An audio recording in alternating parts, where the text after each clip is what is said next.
की बात करी जाए, जिस वक्त आम आदमी पार्टी के सरकार हुआ करती थी, उस वक्त की बात करी जाए, मजलिस पार्क मेट्रो स्टेशन के साथ में सर्विस रोड पर एक नजारा था पार्क का। आप देखिए, चित्र दिखा सकते हैं, जो उस वक्त एक अलग ही खेल प्रतियोगिता का नजारा था। बाकी अब ये हालात देखिए, जब बीजेपी के सरकार आने के बाद आप देखें ये पार्कों के क्या हालात है। आप देखें कि यहाँ जो पोल लगा हुआ करता था, अब यहाँ देखें चोरों ने इसको काट कर लेके फरार हो गए। उसके साथ ही आप देखें पार्क के अंदर जिधर भी नजर जाएगी उधर तक भी ये हालात देखने को मिलेगा। आप देखें कि यहाँ के लोगों के क्या क्या कहना है। आप देखिए यहाँ पे जितने भी एंगले हैं सारी चोरों ने काट कर लेके मौके से फरार हो गए। इस मामले को लेकर आम आदमी पार्टी बार बार इस पे आरोप लगाते हुए नजर आ रही है कि बीजेपी के सरकार आने के बाद भी पार्क को देखभाल नहीं किया जा रहा। साथ ही आप बता दें, ये जो मजलिस पार्क मेट्रो स्टेशन के साथ में जो पार्क था, एक नज़ारा था।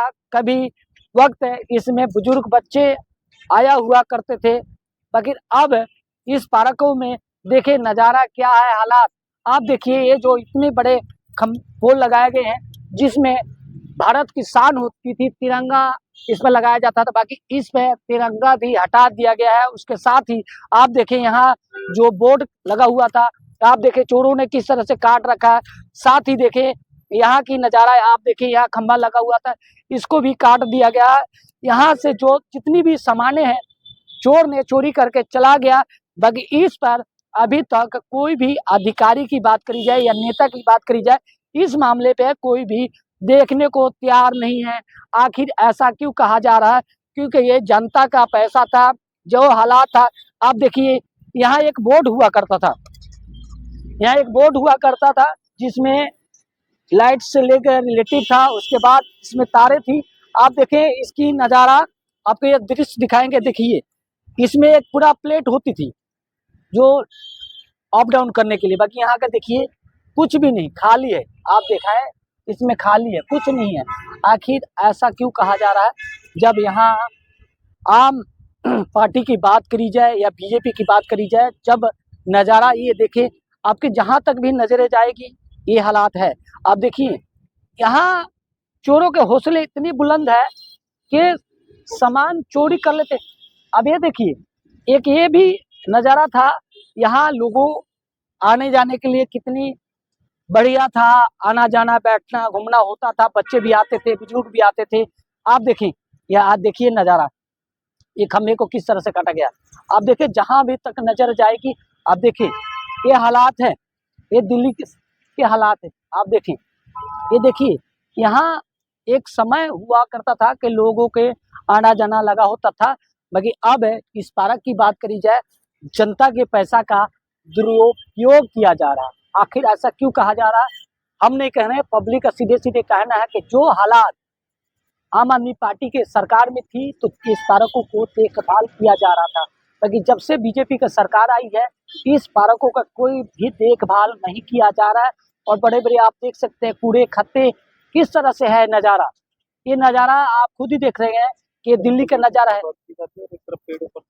और दूसरी तरफ देखें कि पेड़ पौधे के हालात, दिल्ली में कई समस्याओं से लोगों का कहना होता था कि पेड़ पौधे का देखभाल किया जा रहा है यहाँ, बाकी इस पार्क के अंदर आप देख सकते हैं कि क्या हालात है और क्या दृश्य है।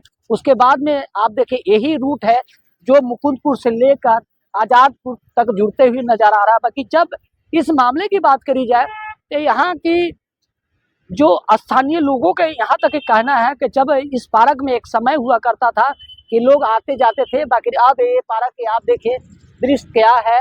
और ये देखने वाली बात है कि जनता के पैसे की बात करी जाए, यहाँ किस तरह से काम किया जा रहा है, जो पार्क को देखभाल होना चाहिए ये नहीं देखा जा रहा है। आखिर ऐसा क्यों?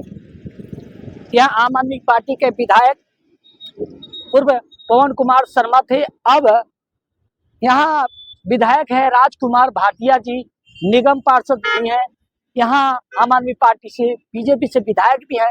बाकी इस पार्कों की बात करी जाए, इसमें किसी का नजर नहीं जा रहा है। आखिर क्यों?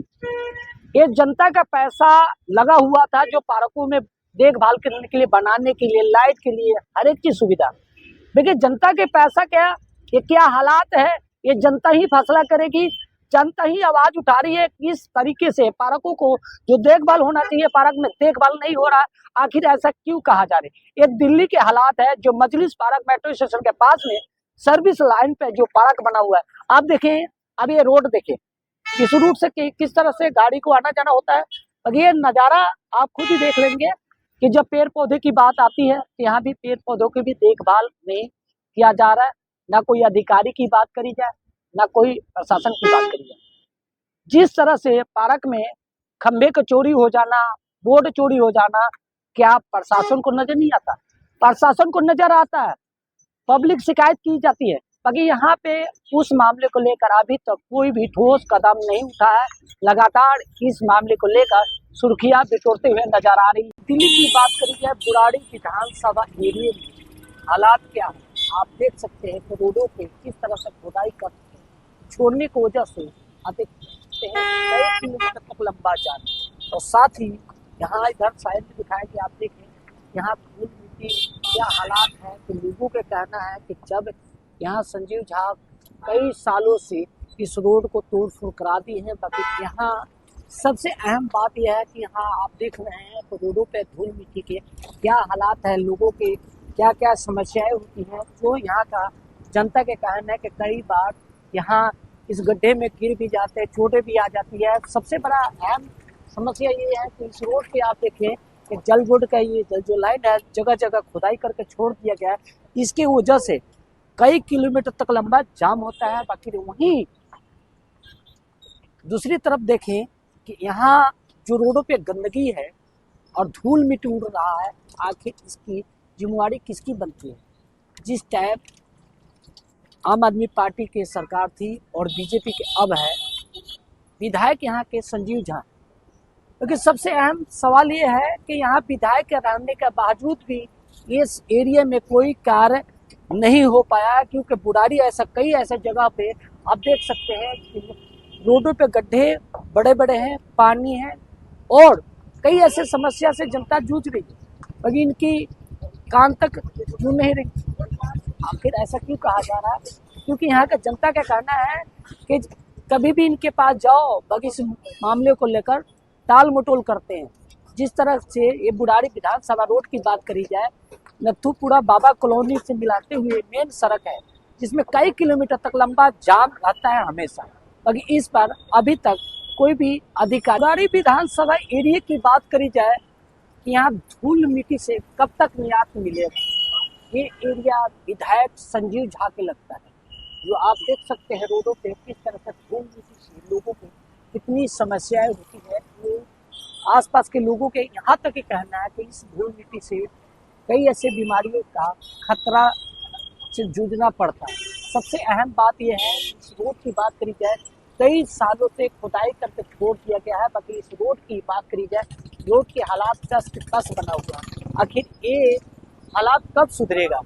ये देखिए दिल्ली की हालात है जो बुराड़ी विधानसभा एरिया के जो विधायक है संजीव झा, इसको लेकर यहाँ के स्थानीय लोगों ने कई बार प्रदर्शन भी किया, बाकी यहाँ प्रदर्शन करने के बावजूद भी हालात जस तस बना हुआ। आखिर ऐसा क्यों? कब तक दिल्ली को निजात मिलेगी इस मामले को लेकर कि पब्लिक धूल मिट्टी फाँकते रहेगी? क्या यही दिल्ली सरकार है? क्या यही दिल्ली सरकार की योजना है? जिस तरीके से दिल्ली सरकार ने बोला था कि मुक्त करेंगे पॉल्यूशन, ये आपको पॉल्यूशन है।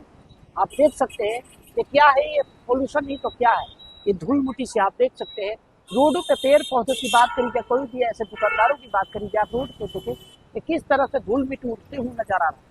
बाकी यहाँ कोई पानी का छिड़काव नहीं, कोई चीज सुविधा नहीं।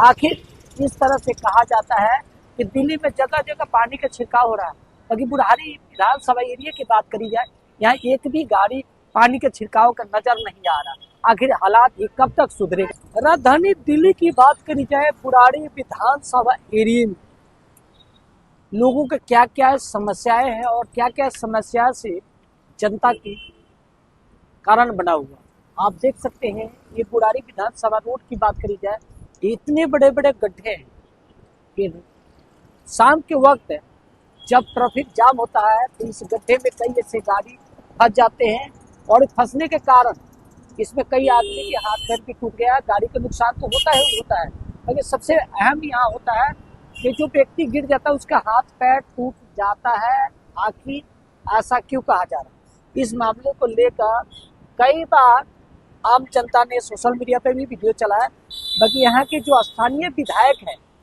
संजीव झा जी एक बार भी सुनने को तैयार नहीं। पहले क्या होता था कि छोटे मोटे गड्ढे होते थे, रिपेयरिंग कर दिया जाता। बाकी यहाँ बुढ़ाड़ी विधानसभा इस रोड की बात करी जाए, जहां तक भी नजरें जाएगी वहां तक इस तरह से कई ऐसे गड्ढे हैं जिससे बाइक सवार व्यक्ति, ई रिक्शा चालक, ऑटो चालक उस गड्ढे में फंस जाते, गिर जाते, चोटें लग जाती। क्या ये बुढ़ाड़ी विधानसभा एरिया के विधायक है संजीव झा क्या दिखाई नहीं देता? दिखाई देता है, बाकी आंख बंद कान बहरा कर रखे हैं। क्योंकि जनता का सीधे सीधे कहना है कि विधायक जी के पास जाओ तो विधायक जी इस मामले पे कुछ भी बोलते नहीं। उनका सीधे सीधे कहना है कि जी हमारा तो सरकार ही नहीं है, हम क्या कर सकते हैं। अब ये बताइए कि जो विधायक 10 साल से इस एरिया में काम करते हुए आया, तीसरी भी बन गए, उसके बावजूद भी ये हालात है कि जस का तस बना हुआ है। कई सालों पहले इस रोड को खुदाई कर दिया गया, बाकी अभी तक प्रॉपर तरीके से रिपेयरिंग भी नहीं हुआ। भगवान जाने कब तक रिपेयरिंग होगा। जनता सीधे सीधे सवाल पूछती है कि संजीव झा जी यह टेंडर फरार हो गया, यह ठेकेदार फरार हो गया, ये आपको सही से रिश्वत नहीं मिलती है, इसके वजह से काम रुकवा रखे हैं। आखिर काम रुकने के क्या रीजन है? काम क्यों नहीं हो रहा? काम हो गया होता तो ये हालात नहीं देखने को मिलता और जनता इस गंदगी से और परेशानी का सामना नहीं करना पड़ता। जो लगातार यहाँ के आसपास के लोगों के कहना है कई बार एम्बुलेंस भी जाम में फंस जाती है, गड्ढे में फंस जाती है। बाकी यहाँ के स्थानीय जो विधायक जी हैं इस मामले पर सुनने को तैयार नहीं। आखिर ऐसा क्यों कहा जा रहा है? ये मामला लगातार बात को उठाया जा रहा है, लेकिन अभी तक इस पर कोई भी ठोस कदम। राजधानी दिल्ली की बात करी जाए, जाम से कब मुक्त होगा हम नहीं कह रहे, ये जनता की आवाज है। राजधानी दिल्ली में जिस कदर से ट्रैफिक जाम का समस्या लगातार दिन पर दिन बढ़ते जा रहा, यह मामला राजधानी दिल्ली के जीटी करनाल बाईपास रोड से लेकर आजादपुर, मॉडल टाउन, मुखर्जी नगर, साथ ही मुकुंदपुर, बुढ़ाड़ी, नथुपुरा, गोपालपुर, भलसुआ लैंडफील्ड, उसके साथ ही भलसुआ जो फ्लाईओवर है उसके साथ ही कई किलोमीटर तक लंबा जाम। उधर चले जाइए, बाईपास रोड की बात करी जाए, हैदरपुर मेट्रो स्टेशन तक कई किलोमीटर तक लंबा जाम। जाम का समस्या क्या है? आखिर इतना ट्रैफिक जाम होने के क्या रीजन है? बताया जा रहा है ट्रैफिक जाम का रीजन एक ही है, जो दिल्ली नगर निगम का गाड़ी है कूड़े वाला, वो रॉन्ग साइड गाड़ी चलाते हैं, उसके वजह से आए दिन ट्रैफिक जाम होता है। साथ ही कोई भी गाड़ी वाले ड्राइवर हो, टू व्हीलर हो, फोर व्हीलर हो या कोई भी चालक हो, अपनी नियंत्रण गाड़ी को चलाते हैं। साथ ही जब एमसीडी की गाड़ी कूड़े के रॉन्ग साइड रोड पे आती है, धीरे धीरे जाम लगना चालू हो जाता है। वहीं जाम का समस्या लगातार बढ़ते जा रहा है। आखिर दिल्ली में ये ट्रैफिक जाम से मुक्त कब होगा दिल्ली? जिस तरह से राजधानी दिल्ली में जगह जगह फ्लाईओवर बनने के बावजूद भी यह हालात दिल्ली में ट्रैफिक जाम का समस्या लगातार बढ़ते जा रहा है। उसके वजह से इस रोडों की बात करी जाए, ट्रैफिक पुलिस की एक भी अधिकारी नहीं नजर आ रहे। आम जनता के यहाँ तक ये कहना है कि ट्रैफिक पुलिस उस वक्त खड़ी होती है जिस टाइम उनको उगाई करना है, मामला सेट करना है। कई ऐसे ट्रैफिक अधिकारी हैं जो रोड पर ना रह के अपने गाड़ियों में, ऑफिसों में बैठे होते हैं और ट्रैफिक में जाम फंसे होते हैं। जनता उनसे कोई फर्क नहीं है। यहीं जो भलसुआ फ्लाईओवर के नीचे की बात करी जाए, कई एम्बुलेंस फंसे हुए थे। उसके वजह से आम पब्लिक उस जाम को हटाने की कोशिश कर रही थी। उसके बावजूद भी 2 से 3 घंटे होने के बावजूद यहाँ कोई भी ट्रैफिक पुलिस या दिल्ली पुलिस के कोई भी जवान इस जगह नहीं मौजूद रहा। आखिर ऐसा क्यों? यही राजधानी दिल्ली है। ये ट्रैफिक मुक्त कब होगा? ये जनता की आवाज है। जनता सीधे सीधे आरोप लगाती है कि ट्रैफिक से रियायत कब मिलेगा। क्या इसी तरह से ट्रैफिक से जाम से जूझना पड़ेगा? बच्चे स्कूल से छुट्टी करके आते हैं, उसके बाद बच्चों को पैदल निकलना मुश्किल हो गया। यहाँ तक ई रिक्शे रॉन्ग साइड चलाते हैं, ऑटो रॉन्ग साइड चलाते हैं, बाइक रॉन्ग साइड चलाते हैं। क्या इनके लिए कानून व्यवस्था नहीं है? कानून व्यवस्था है। आखिर ट्रैफिक पुलिस चाहे तो 1 मिनट में चालान भी होगा और ट्रैफिक मुक्त भी होगा। आखिर अधिकारी काम क्यों नहीं करना चाहते? आखिर दिल्ली सरकार कब जगेगी? क्या ये हालात दिन पर दिन बदतर रहते रहेगा? क्या यही समस्या से जूझना पड़ेगा? आम जनता का सीधे सीधे आरोप है कि इस मामले को लेकर अधिकारी को जल्द से जल्द ठोस कदम उठाना चाहिए। राजधानी दिल्ली की बात करें जाए कि जाम की समस्या कम नहीं हो रही है, वही देखा गया है करनाल बाईपास, भलसुआ जो अंदर पास है, मुकुंदपुर, ये रोड आप देख सकते हैं कि कई घंटों से लंबा जाम लगा हुआ है। बाकी यहाँ ट्रैफिक पुलिस की बात करी जाए, ट्रैफिक पुलिस के कोई भी अधिकारी नजर नहीं आ रहा। आपकी जहां तक नजरें जाएगी वहां तक ही जाम है। आप देख सकते हैं कि रोड के चारों तरफ देखेंगे आप, जाम की समस्या लगातार है। बाकी यहाँ ट्रैफिक पुलिस की बात करी जाए, ट्रैफिक पुलिस एक भी नजर नहीं आ रहा। कुछ व्यक्ति का कहना है कि मुकुंदपुर जो रेड लाइट है वहां ट्रैफिक पुलिस है, उसके वजह से जाम है। बाकी आप देख ले ये करनाल बाईपास लेके भलसुआ अंदर लाइन, उसके साथ आप देख ले ये मुकुंदपुर वाला रोड की बात करी जाए, जिधर देखे उधर ही जाम है। हमारे साथ एक सहयोगी है, उनसे बात करेंगे। सर क्या कहेंगे, आप कितने घंटे से जाम लगा हुआ? भाई साहब मैं 2-2.5 घंटे से जाम में फंसा हुआ, बच्चों को पेपर दिला के लेके आया हूँ। बताओ क्या करा जाए। क्या है, कहीं ट्रैफिक पुलिस नजर आई? नहीं, यहाँ कोई ट्रैफिक पुलिस नहीं है। अच्छा, ये बच्चे भी आ रहे हैं, इनकी कितनी समस्या हो रखी है? समस्या बहुत हो रही है। अभी स्कूल से बच्चे आ रहे हैं, इनको भी जाने के लिए कुछ नहीं बचा है। ये स्कूल के बच्चे हैं जो गाड़ी नहीं मिला तो देखिए पैदल आ रहे हैं। ये देखिए हालात है जो आप देख सकते हैं, ये हालात जो किस तरीके से आप देखें। जाम की बात करी जाए आप देख सकते हैं कि रोडों पर किस कदर से लगा हुआ है। बाकी यहाँ अधिकारी की बात करी जाए, कोई भी अधिकारी नहीं है। हाँ सर क्या कहेंगे, जाम लगा हुआ है? देखो दिल्ली में इतना बुरा हाल है, आए दिन कहीं ना कहीं आप जाओगे नीचे तो नीचे, ऊपर भी जाम देखने को मिलेगा। हाँ। और करीब मेरे को यहाँ पे 1 से 1.5 घंटा हो गया है और एम्बुलेंस सामने बिल्कुल फंसा पड़ा है। अब वो एम्बुलेंस के अंदर कोई पेशेंट हो, उसका क्या दिक्कत हो रही है, क्या परेशानी, उसको हॉस्पिटल जाने में इतना बुरा हाल आप खुद देख सकते हैं। हम एक बार दिखाना चाहते हैं कि एम्बुलेंस भी फंसी हुई है, ताकि उसको लेकर क्या लोगों के मन में क्या राय रहेगा। एक बार दोबारा देखेंगे कि इस एम्बुलेंस के पास जाने के लिए कुछ रास्ता है या नहीं है। आप देखिए कि ये एम्बुलेंस है, आप देख सकते हैं कि जो आवाजें आ रही है, जिस तरह का एम्बुलेंस फंसा हुआ है, बताया जा रहा है कि करीबन 2 घंटा से एम्बुलेंस फंसी हुई है। बाकी यहाँ जो जाम का समस्या है आप देख सकते हैं कि ये जाम किद कदर है, उसकी वजह से यहाँ ट्रैफिक पुलिस के कोई भी अधिकारी नजर नहीं है, जिसमें 2 घंटे से एम्बुलेंस फंसी हुई है। आप एक बार तस्वीरें दिखाना चाहते हैं, आप देख सकते हैं कि एम्बुलेंस फंसी हुई है, उसके साथ में आप देखिए यहाँ एम्बुलेंस फंसी हुई है, आप देख सकते हैं ये ट्रैफिक है।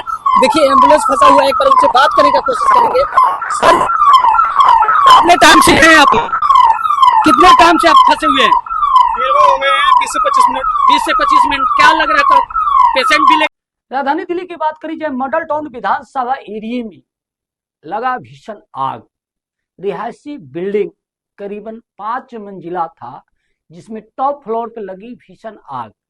करीबन 1 घंटे बाद फायर की गाड़ी पहुंचता है, उसके बाद आग पे काबू पाने के बड़ी मशक्कत के बाद आग पे काबू पाया गया।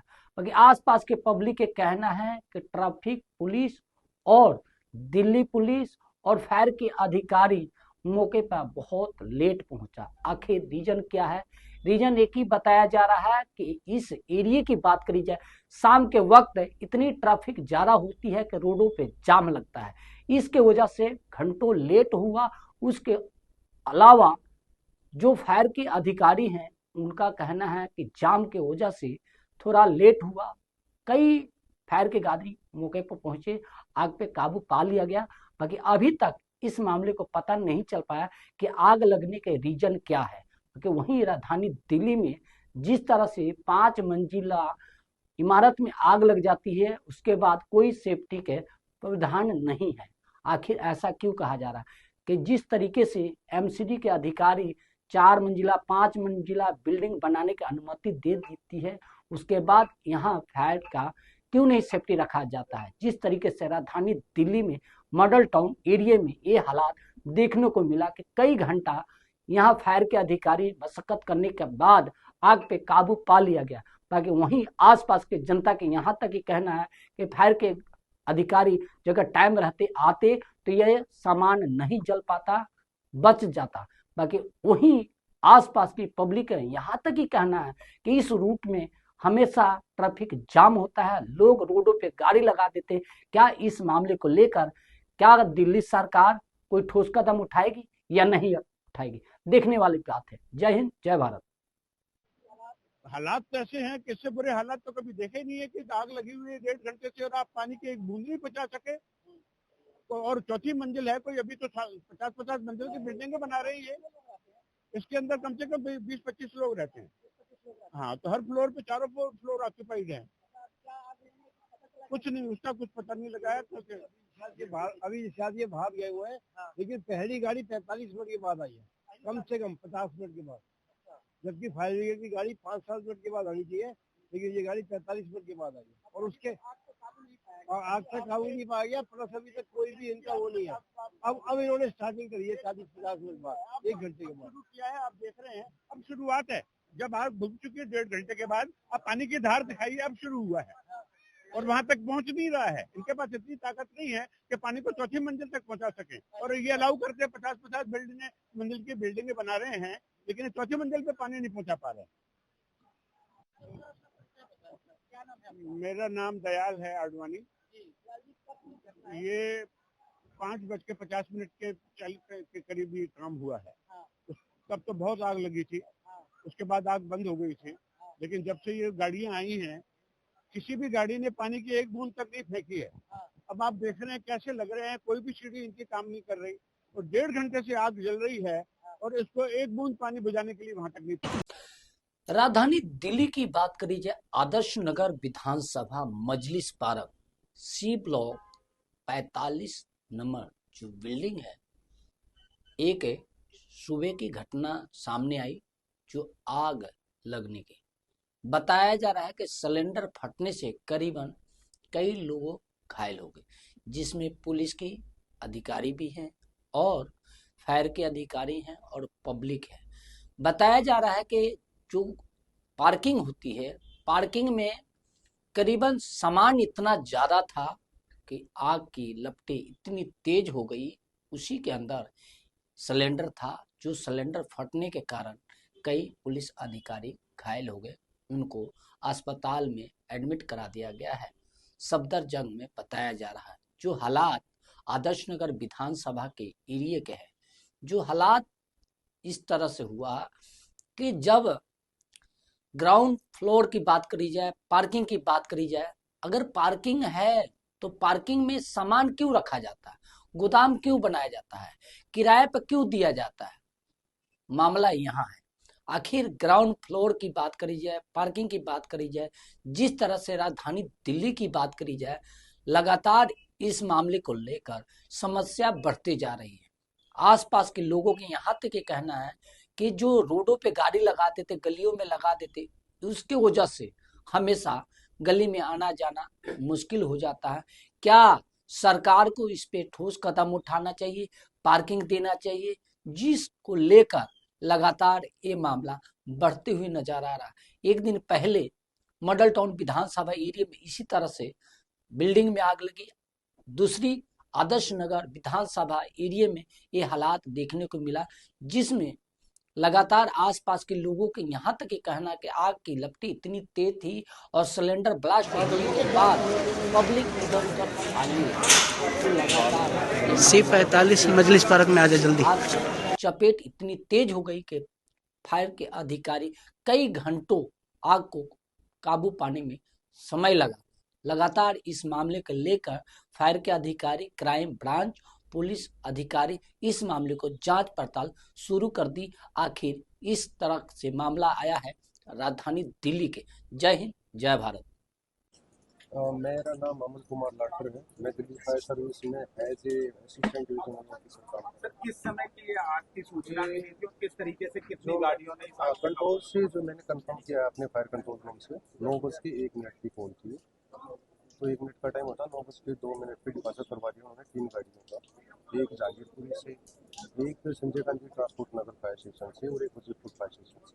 3 गाड़ियों का टर्न आउट हुआ जब उनको कॉल मिली थी कि घर के अंदर आग है। सर किस तरीके से पूरी आग पे काबू पाया गया और बताया जा रहा है पुलिसकर्मी और कई फायर कर्मी भी इसमें झुलसे हैं। हाँ, जो मैंने डिटेल अभी कलेक्ट की है आगे के बावजूद, तो उसमें 7 सिविलियन हैं और 3 फायर सर्विस कर्मचारी, 3 पुलिस कर्मचारी जो इंजर्ड हुए हैं इसमें। क्या कारण क्या रहा था? हाँ, ये हुआ कि जैसे ही फर्स्ट रेस्पॉन्डर से हमें पता लगा, क्योंकि फर्स्ट रेस्पॉन्डर थे वो उन्होंने एंट्री लेना स्टार्ट किया, अपने यूज लेआउट करना स्टार्ट किया जैसे ही, तो तभी ब्लास्ट हो गया। इन बिटवीन जो है सिविलियन लोग भी आग इकट्ठे हुए होंगे या घर के अंदर भी कुछ रहे होंगे, लेकिन ये बताया गया है तब आग लगी थी तो कुछ धुआं फील करके सभी नीचे आ गए और सभी विटनेस थे यहाँ पे देखने वाले कि क्या होगा फायर सर्विस आने के बाद, तो तभी ये ब्लास्ट होता है। सिलेंडर ब्लास्ट होता है, सिलेंडर आप देख सकते हो ब्लास्ट नहीं होता है। तो ब्लास्ट में क्या होता है ना कि ब्लास्ट में आपका एयर एक्सपेल होती है स्पीड के साथ, तो वो एक्सप्लोजन में फ्लेम आई होगी, जो भी फ्लेम थी, तो बस वो छोटे मूवमेंट होती है, आती है हवा का झोंका, जो फ्लेम है वो चली जाती है ब्लास्ट में। तो बाकी तो इन्वेस्टिगेशन के मैटर रहते हैं ये कि ऑलरेडी एलपीजी लीकेज थी या नहीं थी, लेकिन आप देख रहे हैं कि स्टील प्लस 4 स्टोरी घर है, 111 गज का मकान बताया है, वो स्टील पे ये रहा कि स्टील पे आप देख सकते हैं कि सामने ऐसे स्टोर रूम बनाया हुआ है, तो फायर तो जरूरी यहीं से लग रहा है कि यहाँ से वो और बाद में फ्लेम है, फ्लेम जो है सिलेंडर ऐसे ब्लास्ट नहीं होता, सिलेंडर को आप साइड से जब फ्लेम मिलती है उसके बाद ब्लास्ट होता है, तो स्टार्टिंग में फ्लेम रही होगी, ऐसा नहीं एकदम सिलेंडर ब्लास्ट होगा। वजह आग लगने की वजह तो मेरे ख्याल से जल्दी होगी। फायर को देखा जाता है कि अक्सर क्या नाम है फायर टाइम पे पहुंचना चाहती है, परंतु कुछ नागरिकों की जल्दी के कारण वो किस तरीके की परेशानियों का सामना करना पड़ता है। देखिएगा ये तो कोई मेरे ख्याल से इसमें स्टेटमेंट देना नहीं है। किस टाइम की कॉल है? आप मैं तो ये कहूँगा अपनी एक्सपर्टीज के हिसाब से कि यही सीन अगर आपने देखना है तो रात में देखें एक बार, बगैर फायर के कि फायर सर्विस की गाड़ी रेस्पॉन्ड कर सकती है, सीन तक पहुंच सकती है, नहीं पहुंच सकती। तो सबसे मेनली तो ये ट्रैफिक की समस्या रहती है।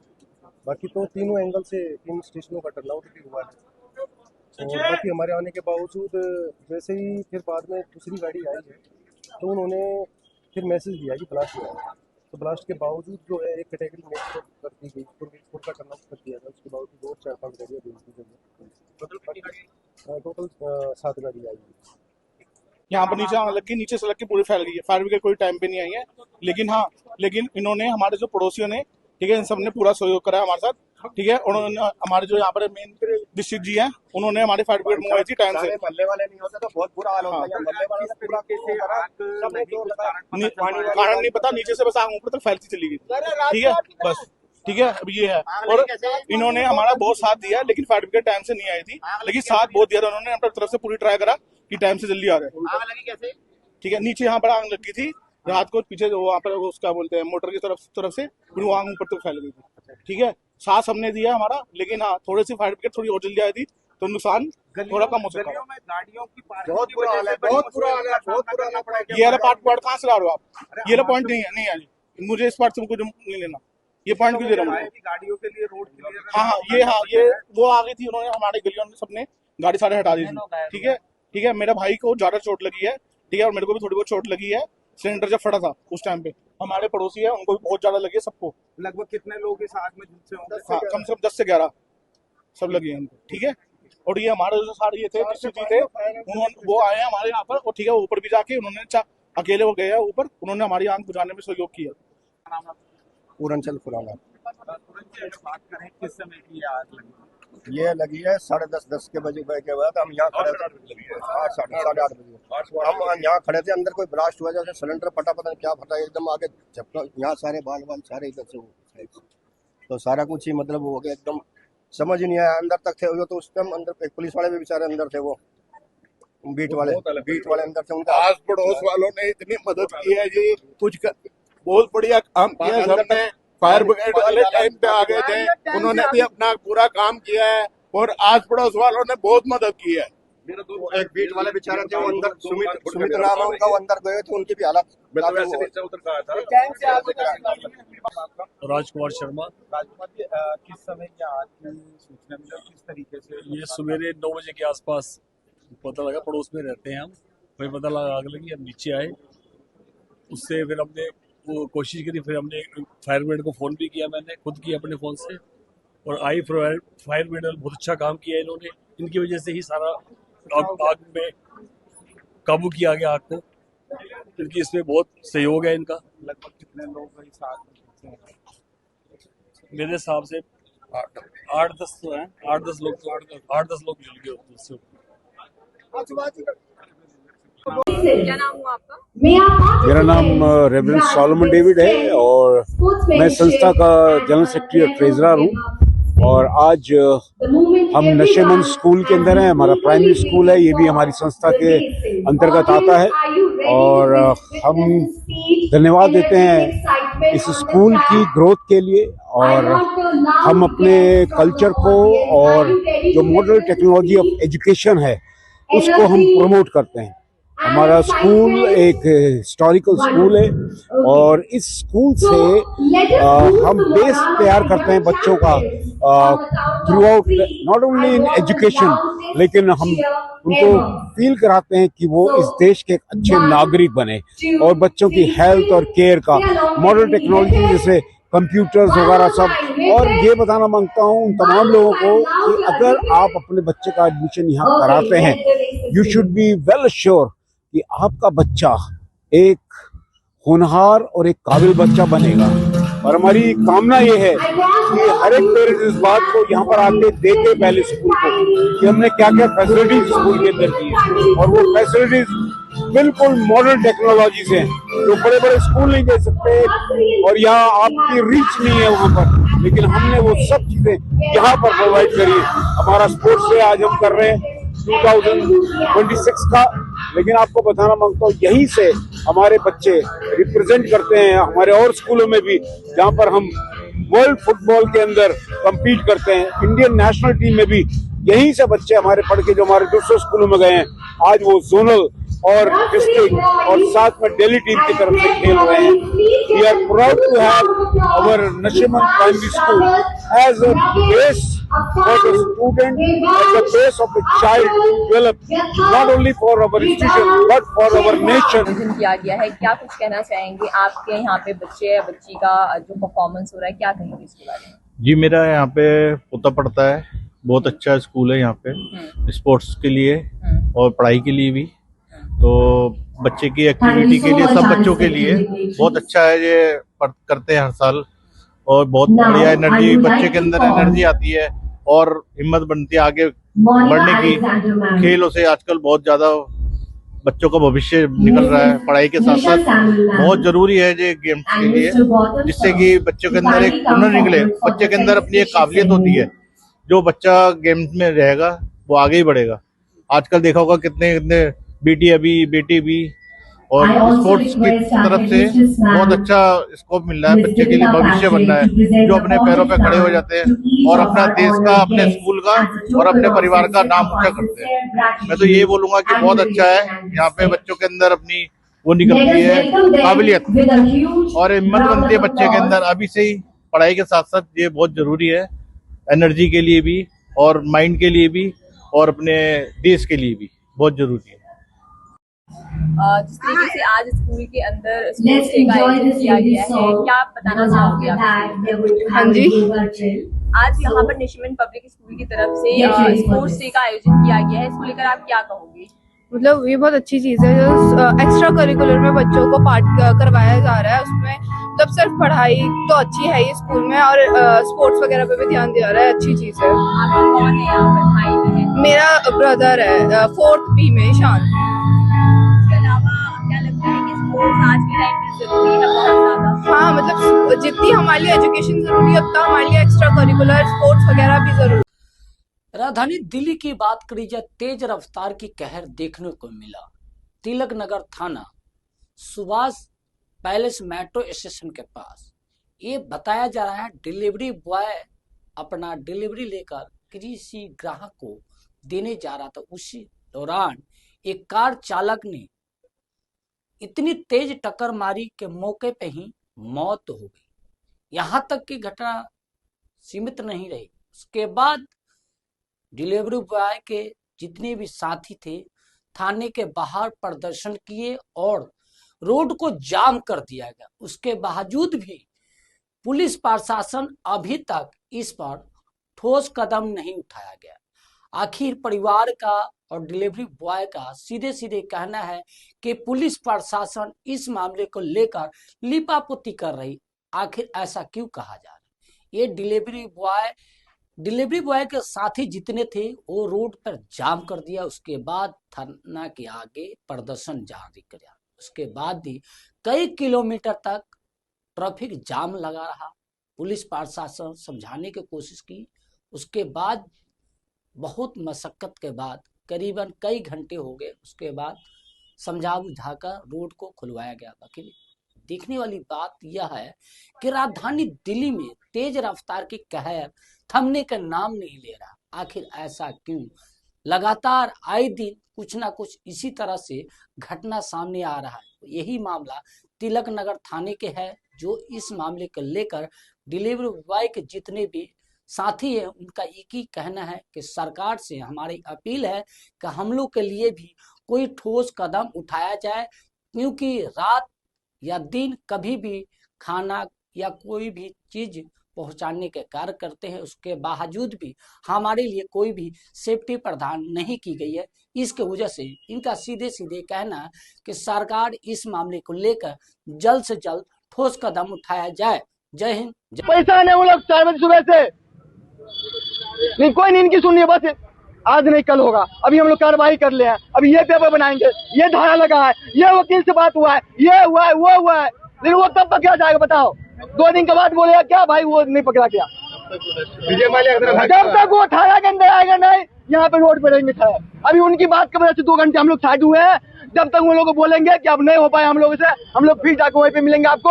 आप लोग भी रहिए, हम लोग के साथ दीजिए, क्योंकि उनको न्याय मिलना चाहिए। वो सबका भाई था, हम लोग जितने भी राइडर लोग हैं सबके भाई ही था, किसी का अपना रिश्तेदार नहीं था। क्या कंप्लेंट लिखी गई है? कंप्लेन वो नहीं, मेरे को नहीं पता भाई, मैं ज्यादा पढ़ा लिखा नहीं हूँ, इसलिए राइडिंग का काम करता हूँ। लेकिन इतना पता है भाई था, उनकी गलती कुछ भी नहीं थी। लेकिन जो धक्का मारा या जो भी एक्सीडेंट किया उनको पकड़ना चाहिए और उनको थाने में बंद करो, हम लोग न्याय मिल जाएगी। हाथ जोड़ के विनती है, हम लोग चले जाएंगे, अपना अपना काम करेंगे बस, और कुछ नहीं चाहिए। कोर्ट तक गई है? कोर्ट तक नहीं गई है भाई, ये थाने आया है और 20 घंटे में छूट आ गया।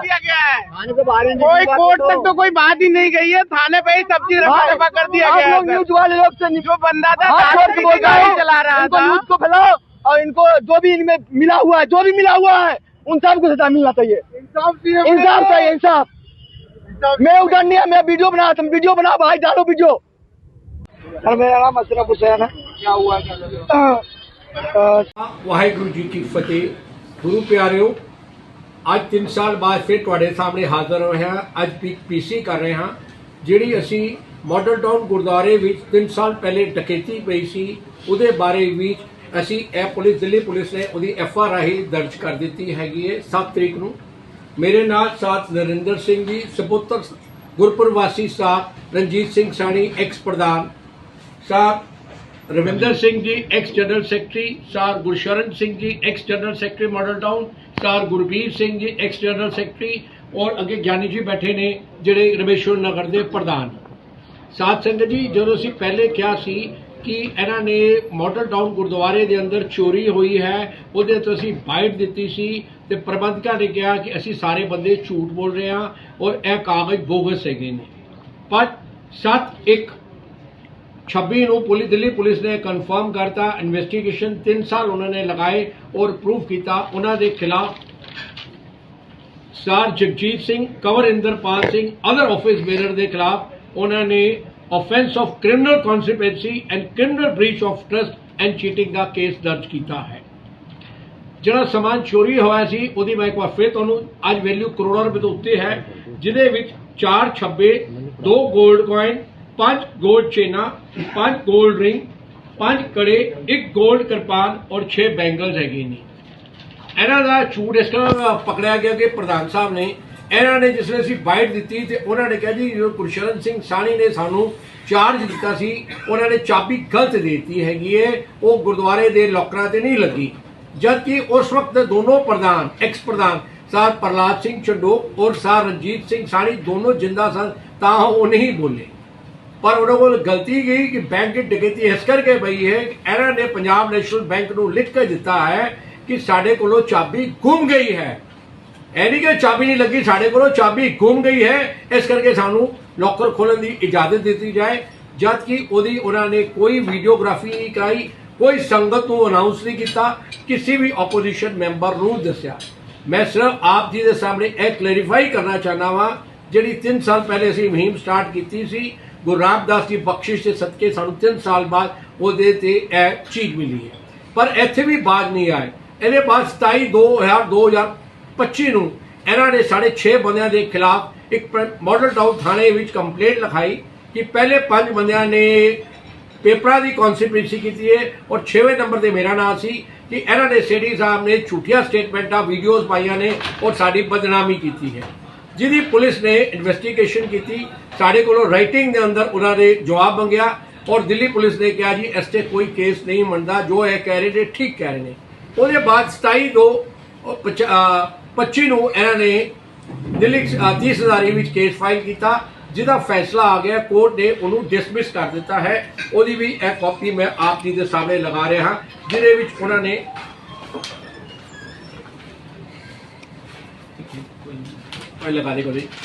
क्लीयर किया है कि यह केस डिसमिस हो गया है।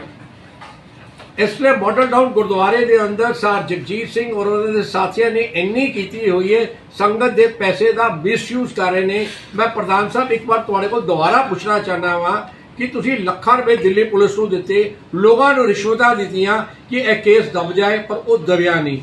यह दसो यह केसां दे जिहड़े पैसे ने तुसी अपनी पर्सनल कैपेसिटी दिते ने या गुरुद्वारा साहब तो दिते ने? साध संगत जी बहुत जल्दी एक बाइट तुहानूं होर देंगे जिहदे प्रूफ साडे कोल आ रहे ने कि किस तरह यह मौजूदा कमेटी ने स्कूल वास्ते प्रबंधकों कोलों पैसे खा के केस को वीक कर दिता है। जब असी पिछली बार उसकी बाइट दी सी, इन्होंने वह हाई कोर्ट केस पाया सी, पर वह की होया अज तक इस संगत को नहीं दस रहे। और दूजी अखीर बस इन्नी गल कहना चाहवागा, संगत जी इन्होंने हुण शर्म आनी चाहिए है। यह संगत मॉडल टाउन की संगत, दिल्ली की संगत डिसाइड करे ऐसे चोरां नूं प्रधान या सकत्तर रहने का की हक हैगा। वाहिगुरू जी का खालसा, वाहिगुरू जी की फतेह। वाहिगुरू जी का खालसा, वाहिगुरू जी की फतेह। गुरु सवारी प्यारी साध संगत जी हो, मैं 22/11/2015 ਨੂੰ ਮਾਡਲ ਟਾਊਨ ਗੁਰਦੁਆਰੇ ਦਾ ਪ੍ਰਧਾਨ ਬਣਿਆ। ਪੁਰਾਣੀ ਕਮੇਟੀ ਨੇ ਜੋ ਵੀ ਮੈਨੂੰ ਸਮਾਨ ਦਿੱਤਾ ਸੀ, ਜੋ ਵੀ ਚੀਜ਼ਾਂ ਮੈਨੂੰ ਦਿੱਤੀਆਂ ਸੀ, ਉਹ ਮੇਰੇ ਕੋਲ ਮੌਜੂਦ ਨੇ ਸਾਰੀਆਂ, ਉਹਦਾ ਮੇਰੇ ਕੋਲ ਪ੍ਰੂਫ ਹੈਗਾ। ਉਹ ਅੱਜ ਵੀ ਸਾਡੇ ਗੁਰਦੁਆਰੇ ਦੇ ਲਾਕਰ 'ਚ ਪਿਆ। ਸੰਗਤ ਜਿਸ ਵਕਤ ਦੇਖਣਾ ਚਾਹੇ उस वक्त देख सकती है। ये जो भी मैं कह रहा अपने गुरु ਨੂੰ ਹਾਜ਼ਰ ਨਾਜ਼ਰ ਜਾ ਕੇ ਕਹਿ। ਉਹ ਜਿਸ ਤਰੀਕੇ ਨਾਲ ਇਲਜ਼ਾਮ ਲਗਾ ਰਹੇ ਨੇ ਕਿ ਪੈਸਿਆਂ ਦੀ ਜਿਹੜੀ ਬੜੀ ਦੁਰਵਰਤੋਂ ਹੋ ਰਹੀ ਹੈ ਗੁਰਦੁਆਰੇ ਸਾਹਿਬ ਦੀ ਜਿਹੜੀ ਬੁਲਕ ਦੀ, ਉਹਦੇ ਬਾਰੇ ਕੀ ਕਹਿੰਦੇ? ਕੁਝ ਨਹੀਂ ਹੋ ਰਿਹਾ। ਅਸੀਂ ਹਰ ਮਹੀਨੇ ਆਪਣਾ ਆਡਿਟ ਜਿਹੜਾ ਹੈ ਸਾਡਾ ਗੁਰਦੁਆਰੇ ਲਗਾਉਂਦੇ ਆ। ਅਗਰ ਇਹਨਾਂ ਨੂੰ ਕੋਈ ਇਤਰਾਜ਼ ਸੀ ਤੇ ਸਾਨੂੰ ਪਹਿਲਾਂ ਦੱਸ। ਤੇ FIR ਜਿਹੜੀ ਹੈ ਦਰਜ ਹੋਈ ਆ ਉਸ ਦੇ ਮਾਮਲੇ ਤੇ ਉਹ ਕਹਿ ਰਹੇ ਹੈਗੇ ਨੇ ਕਿ बड़े लंबे समय तो चलती आ रही शिकायत, 3 साल बाद जी FIR भी दर्ज हो गई इस मामले ਉਹਦੇ ਸਾਡਾ ਨਾਂ ਹੀ ਨਹੀਂਗਾ। FIR ਅਨਨੋਨ FIR ਹੈ। ਤੇ ਕਿਸ ਤਰੀਕੇ ਨਾਲ ਦੇਖਦੇ ਹੋ ਸਕੂਲ ਦਾ ਵੀ ਕੀ ਮਾਮਲਾ ਹੈਗਾ? ਇਹਦੇ 'ਚ ਸਾਰਾ ਜਿਹੜਾ ਹੈ ਨਾ ਜੀ, ਉਹਨਾਂ ਦਾ ਮਕਸਦ ਇਹੋ ਹੀ ਹੈ ਕਿ ਮੈਂ ਪ੍ਰਧਾਨਗੀ ਤੋਂ ਹਟਾਂ ਤੇ ਉਹਨਾਂ ਦਾ ਜਿਹੜਾ ਬੰਦਾ ਹੈ ਉਹ ਪ੍ਰਧਾਨ ਬਣੇ ਤੇ ਅਸੀਂ ਉਹ ਜਿਹੜਾ ਕੇਸ ਹੈ ਗੁਰਦੁਆਰੇ ਦਾ ਵਾਪਸ ਲੈ ਲਈਏ। ਇਹ ਪੋਲੀਟੀਕਲ ਇਸ਼ੂ ਹੈਗਾ ਸਾਰਾ, ਇਹਦੇ 'ਚ ਕੋਈ ਜਿਹੜਾ ਮੋਟਿਵ ਕੋਈ ਉਹ ਨਹੀਂ ਹੈਗਾ। ਇਹਨਾਂ ਨੇ ਜਦੋਂ 2023 'ਚ ਇਲੈਕਸ਼ਨ ਹੋਣੇ ਸਨ, ਉਦੋਂ ਵੀ ਇਹਨਾਂ ਨੇ ਖਲਲ ਪਾਇਆ ਸੀ। ਉਦੋਂ ਇਹਨਾਂ ਨੇ ਸਟੇ ਲੈ ਆਂਦਾ ਸੀਗਾ, ਉਹ ਅਸੀਂ ਤੁੜਵਾ ਕੇ ਤੇ ਇਲੈਕਸ਼ਨ ਕੀਤਾ। ਫਿਰ ਇਲੈਕਸ਼ਨ ਦੇ ਵਿੱਚ ਖੜੇ ਹੋਏ ਸਨ, ਫਿਰ ਵਿਡਰਾ ਕਰ ਗਏ। ਫਿਰ ਮੈਂ ਯੂਨੈਨੀਮਸਲੀ ਦੁਬਾਰਾ ਮੈਂ ਇਲੈਕਟਡ ਹੋਇਆ। 10 ਸਾਲ ਮੈਨੂੰ ਹੋ ਗਏ। ਗੁਰਦੁਆਰੇ ਦੇ ਵਿੱਚ ਅਸੀਂ ਅੱਜ ਤੱਕ ਇੰਨੀਆਂ ਸੇਵਾਵਾਂ ਦਿੱਤੀਆਂ ਨੇ, ਸਾਡੇ ਨਾਲ ਸੰਗਤ ਬਹੁਤ ਖੁਸ਼ ਹੈ। ਜਿਹੜੀ ਪਿਛਲੀ ਕਮੇਟੀ ਸੀ ਉਹ ਮੈਨੂੰ 200 ਤੇ 60 ਰੁਪਏ ਕੈਸ਼ ਦੇ ਕੇ ਗਈ ਸੀ। ਅੱਜ ਦੀ ਡੇਟ ਦੇ ਵਿੱਚ ਗੁਰੂ ਮਹਾਰਾਜ ਦੀ ਕਿਰਪਾ ਦੇ ਨਾਲ ਗੁਰੂ ਘਰ ਦੇ ਵਿੱਚ 1 ਕਰੋੜ ਰੁਪਏ ਦੀਆਂ ਐਫਡੀਆਂ ਗੁਰੂ ਘਰ 'ਚ ਪਈਆਂ ਨੇ। ਅਗਰ ਅਸੀਂ ਬੇਈਮਾਨ ਹੁੰਦੇ ਤੇ ਅਸੀਂ ਇਹੋ ਜਿਹਾ ਕੰਮ ਨਾ ਕਰਦੇ, ਅਸੀਂ ਫਿਰ ਉਹ ਪੈਸਾ ਜਿਹੜਾ ਸੀ ਆਪਣੀਆਂ ਜੇਬਾਂ 'ਚ ਪਾਈ ਰੱਖਦੇ। ਇਸ ਕਰਕੇ ਜਿਹੜੇ ਵੀ ਇਲਜ਼ਾਮ ਸਾਡੇ ਤੇ ਦੂਜੇ ਬੰਦੇ ਲਾ ਰਹੇ ਨੇ ਇਹ ਸਾਰੇ ਝੂਠੇ ਨੇ, ਔਰ ਗੁਰੂ ਮਹਾराज ਦੀ ਕਿਰਪा ਦੇ ਨਾਲ ਅਸੀਂ बिल्कुल दुध तुले निकलांगे बाहर। ऐसे से सारे बच्चे मुझे ज्योति के नाम से जानते हैं, क्योंकि निकनेम ज्योति है तो बच्चे मुझे ज्योति ही बोलते हैं। आप यहाँ पर पढ़ाती हैं? हाँ जी मैम, मैं यहाँ पढ़ाती हूँ। कब से जुड़ी हैं आप? मुझे 5 साल हो गए, लगभग 5 साल हो गए कंप्लीट। किस तरीके से काम करते हैं आप? मैम बच्चे यहाँ बहुत सारे आते हैं, लगभग 350 बच्चे होंगे। हमारी 3 बैच चल रही है। तो बॉय लोग जो होते हैं, बच्चे जो हमारे हैं, उनकी क्लास शाम को चलती है तो वो सुबह आते हैं, तो उनकी 2 बैच हो जाती है। फिर शाम को लड़कियों की 2 से 4 की बैच हो जाती है हमारी। मतलब इनको फ्री एजुकेशन हम दे रहे हैं, साथ ही बुक्स कॉपी जो भी इनकी नीड होती है वो हम इनकी पूरा करते हैं।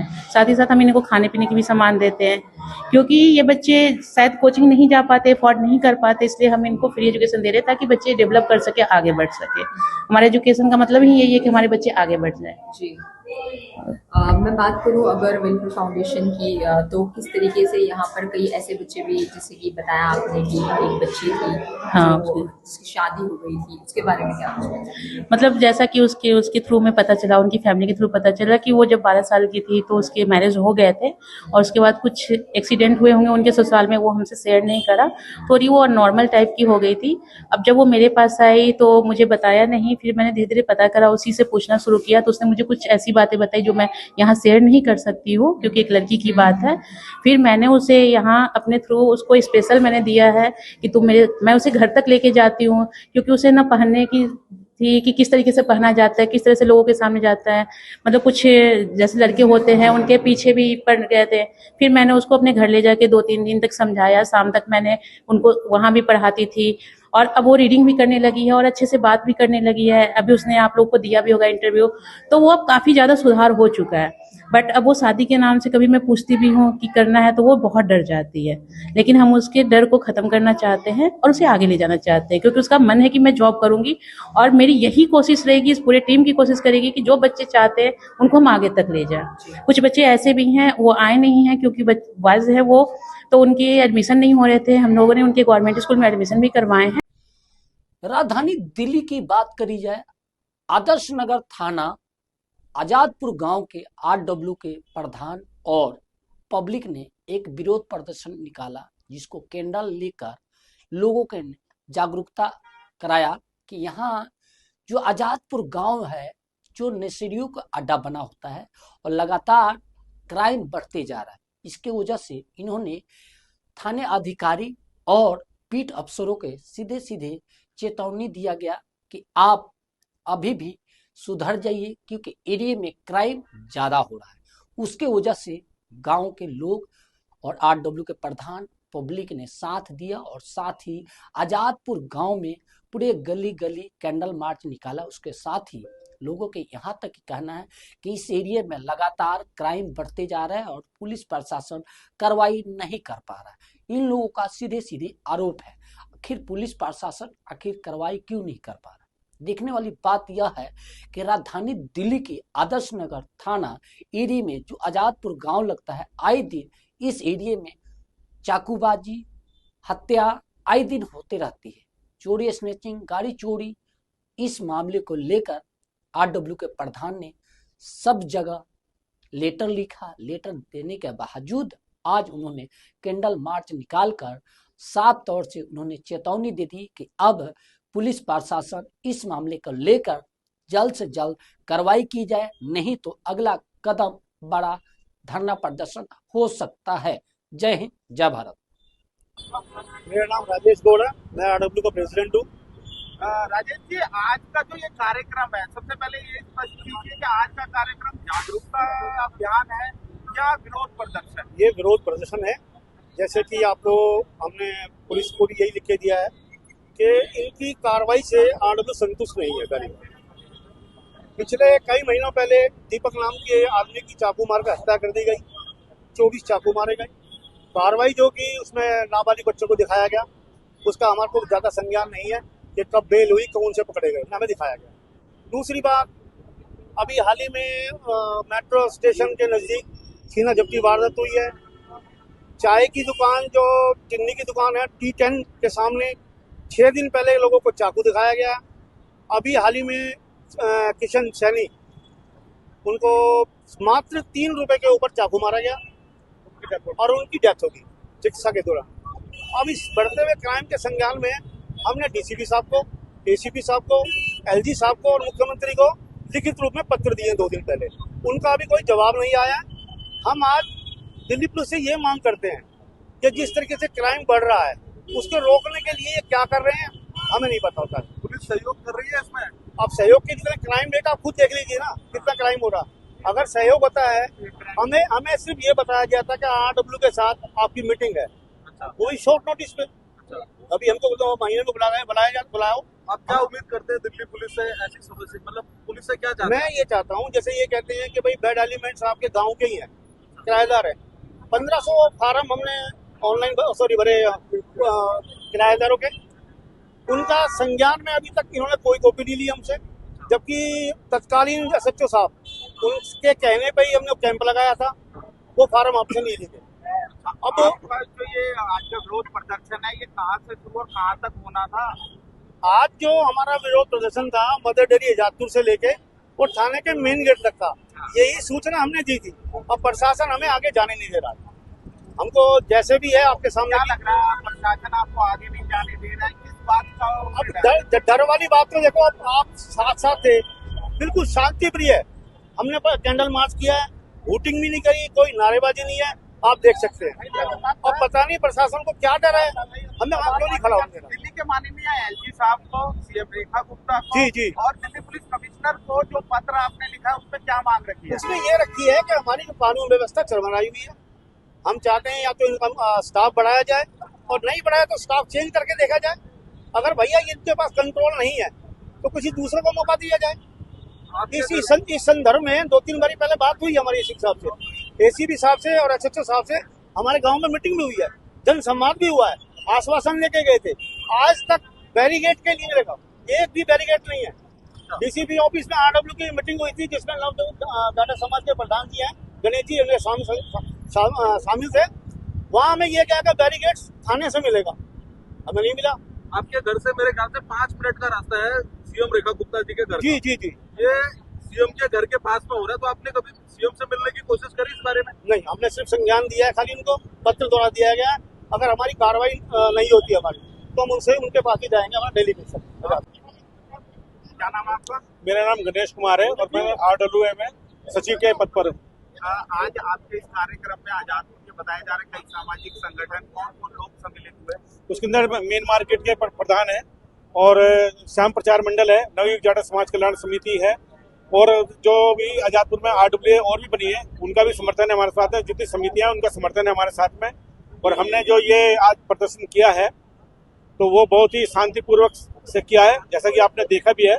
और जो हमारे आजादपुर के आसपास जो भी अवैध गतिविधियां हो रही हैं या मर्डर वगैरह हो रहे हैं, उनके विरोध में हमने ये प्रदर्शन किया है। अगर बीती कुछ वारदातों की बात करें तो किस तरीके की वारदातों के बाद में ये विरोध प्रदर्शन करना जरूरी समझा गया? सर, उन पर हमें नहीं लगता, क्योंकि हमारे को कोई उस कार्रवाई से अवगत भी नहीं कराया गया है।